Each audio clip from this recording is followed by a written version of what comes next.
سیدنا ابراہیم علیہ الصلوۃ والسلام کی جامعیت و مرکزیت پر قرآن ناطق فرمایا ان ابراہیم کان امۃ قانتا للہ حنیفا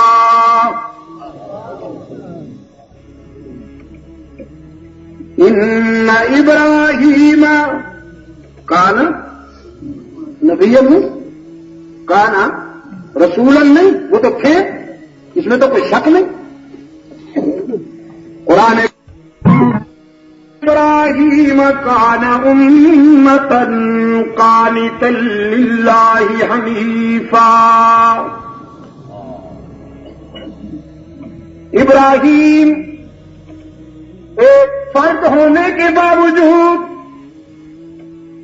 ایثار اور قربانی کے لحاظ سے اپنے کردار میں اتنا جامع اور اتنا بھرپور ہے، پوری امت بھی خلیل کے کردار کا مقابلہ نہیں کر سکتی۔ تنہا ابراہیم اتنی وفائیں کر دی کہ پوری امت بھی نہیں کر سکی۔ اور سکر کے روشن ضمیروں، وفادار بھی تو ایسا کہ خود معشوق داد دے، اپنے خلیل کے وفاؤں کا اعتراف و اظہار کرتے ہوئے رب العالمین نے جب خلیل کی وفاؤں کا تذکرہ کیا ہے تو سب سے پہلی ادا وَلَمْ يَكُ مِنَ الْمُشْرِكِينَ،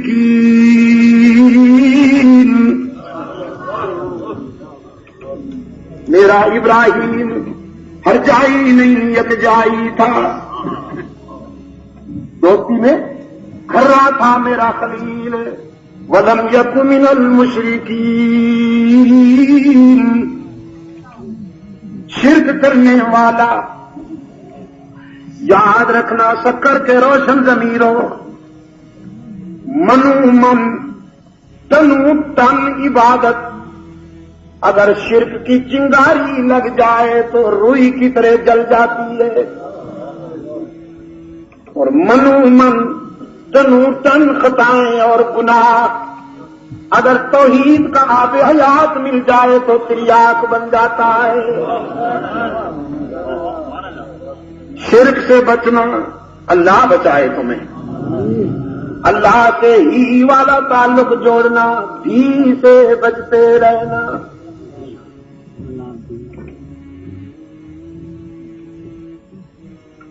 ہماری جبینوں کی عاجزیوں کے لیے سچا مسجود کون ہے؟ سوچا ہے آپ نے؟ اگر منظم جواب دے تو پورا سکھر گونج اٹھے اور بھی کے بیماروں تک آواز پہنچے، اللہ انہیں شفاء کاملہ عطا فرمائے۔ ہاں، ذرا نظم و ضبط کے ساتھ، میدے سے نہیں ضمیر سے ہی پہ ضرب لگائیے، دائیں بائیں دیکھ کر کوئی بھی کا بیمار چپ بیٹھا ہو یا حیران بیٹھا ہو تو اس سے بھی کہلوائیے۔ ہماری جبین کی عاجزیوں کے لیے سچا مسجود اللہ ہی میرے عزیز ہی۔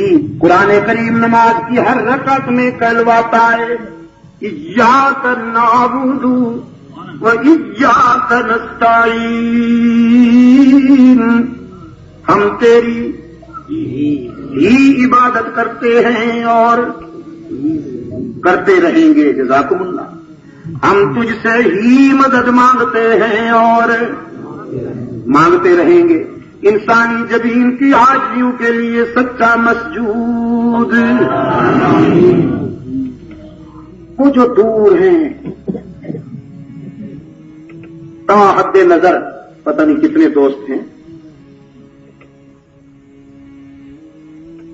اور انشاءاللہ ہم یادگار قائم کریں گے کہ یہ عظیم اجتماع نظم و ضبط کے ساتھ، امن اور سکون کے ساتھ قرآن سنے گا اور اپنے گھروں کو چلا جائے گا انشاءاللہ۔ کوئی ڈسٹربنس نہیں ہوگی، کوئی خلل نہیں ہوگا۔ ہم تخریب کرنے والے نہیں، ہم تعمیر کرنے والے ہیں۔ ہمیں پہچانو،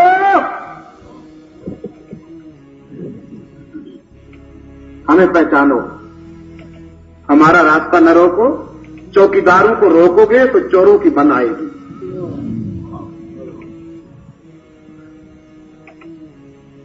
تمہاری آواز وہ جو بالکل کنارے پہ ہیں، ان کی آواز یہاں آئے ہی کی، ایمان کی قوت کے ساتھ۔ انسانی جبین کی عاجزیوں کے لیے سچا مسجود ہر جگہ موجود۔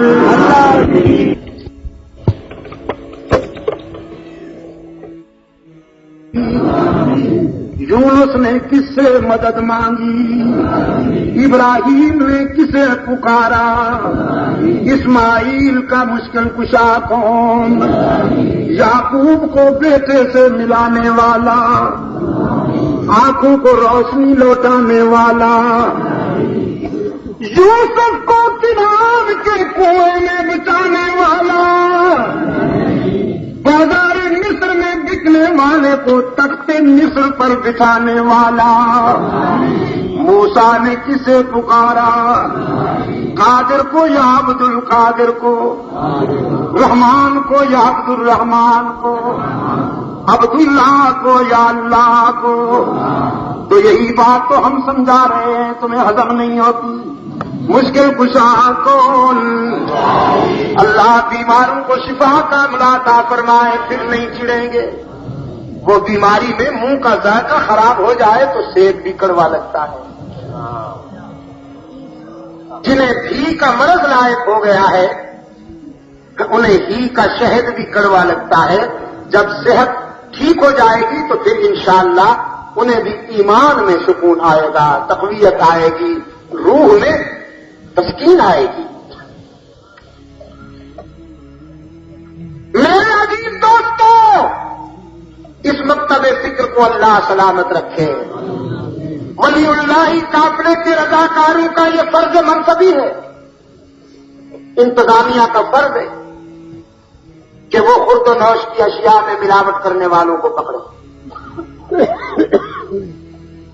اچھی انتظامیہ اس کا یہ فرض ہے کہ خرد و نوش کی اشیاء میں ملاوٹ کرنے والوں کو پکڑے، اس لیے کہ اگر خرد و نوش کی اشیاء میں ملاوٹ ہوگی تو انسانی صحت برباد ہو جائے گی۔